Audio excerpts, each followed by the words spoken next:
It's been almost 3 years since I've made my first $10,000 with my CNC machines. And I made this video right here about the 10 things I've learned making my first 10K. There's a lot of great information in that video, but I've learned a lot since then. So I thought it would be really cool to look back at that video, share those tips again, and update at the end of what I've learned since then. So with that, let's watch 3 years ago, Andy, and let's just say a lot has changed. Today's video is sponsored by Xtool. Xtool currently has a huge Christmas sale going on where you can save hundreds off all kinds of different lasers and accessories, including the D1 Pro 20-watt laser where it's currently over $400 off. So if you've been on the edge of purchasing a laser, now is the time to get it to take advantage of these savings. So the links you need to take advantage of these sales will all be down in the description below. Sponsors help make these videos possible, and I'm grateful for Xtool's support of my channel. Let's get back to it. In the last 6 months, I've been able to make over $10,000 with my desktop CNC machine in my basement. So a little background on my experience. I purchased this Shapeoko CNC machine 2 years ago. I don't have any prior experience before that. I'm all self-taught here on YouTube. So let's jump right into it. I told you a lot has changed in the last 3 years. I've come a long way, but the information in that video is still relevant and still is true today. But I want to focus in on 3 of the things I shared in that video and elaborate on them a little further. All right, number 1, I've invested money into things that have made me money. I can't tell you how critical this is to my success. I see all the shops out there. There's some beautiful shops. I want all the tools myself, but it's really critical that I prioritize in buying things, investing into my shop and things that return monetarily. Now, there's a lot of things that go into that. Everything can make you money. Everything can save you time, but prioritizing a list from top to bottom. I've upgraded the Z-axis to the HDZ. I've purchased the bit setter. Other than that, it's a completely stock machine, the Shapeoko XXL. The first one is investing money into things that make you money. Return on investment. I still look at investing money into my business the same exact way. And honestly, this is how I got into CNC in the first place. I was doing some other woodworking projects, not CNC projects, and I was like, how can I monetize this? Came across CNC, and I was like, there is a lot of potential there. So that is why I purchased a CNC way before a lot of other traditional woodworking tools. Looking back, this has been critical to my business's success, especially getting started. At the very beginning, I chose to build my business debt-free. So I didn't borrow money to invest in tools. I paid cash for everything. Now, I do believe that there is a place to leverage borrowed money to grow a business. You know, business expansion, getting into a commercial space, there is a place for that. But the reality is debt crushes small businesses all the time. It is the #1 reason why small businesses fail, because they cannot carry the debt that they took on. Also, by not taking on any debt, my business has remained 100% agile. I have agility to be able to turn on a dime. When something isn't working, I don't have to keep going down that path. I can turn really quickly because I don't have any commitments down that path, down a certain path. This allows me to take more risks. I don't have to think, oh man, I really think there's an opportunity there, but I'm not sure exactly, but I can't even pursue it because I know I have this looming payment or this looming obligation over top of me. Another huge component when it comes to choosing how and where and when you invest money into your business is, what is your backdoor plan? Always have a backdoor option. When you're going out on a new path, have a backdoor, have a fail-safe. And so my fail-safe is being debt-free and being able to, if heaven forbid, if something bad happened to me, I literally could stop everything I'm doing and honor my contracted obligations to fulfill my work.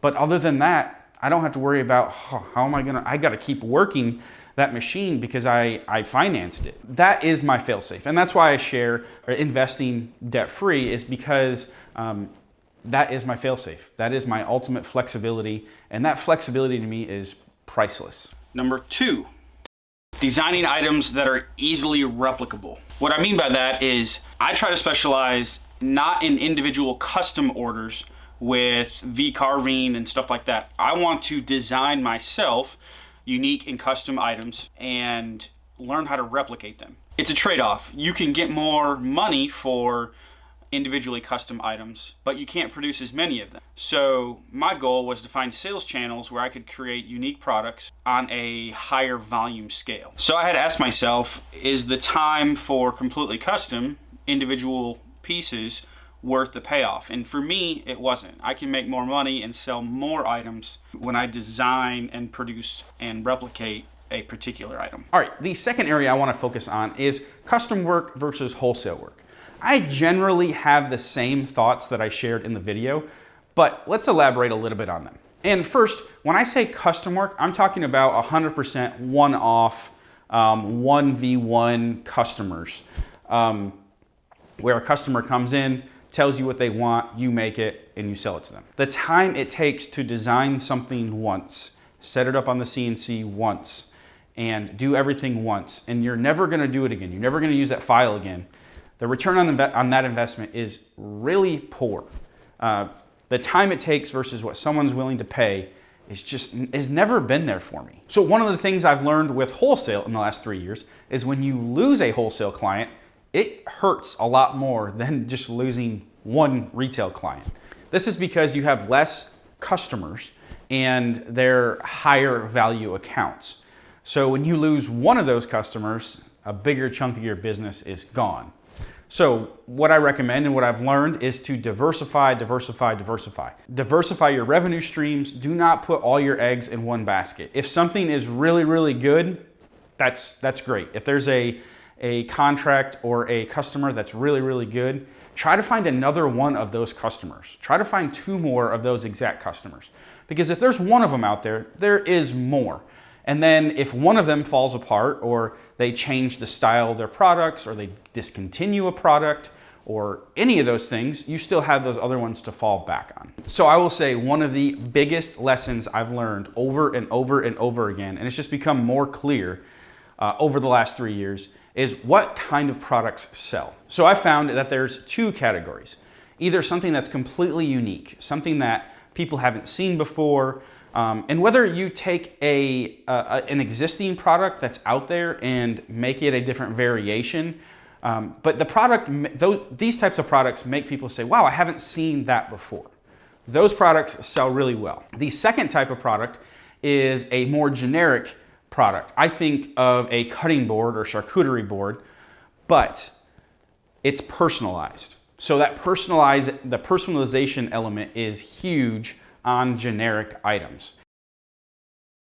All right, number 3, I have all my layouts for the CNC machine exactly the same for a particular item.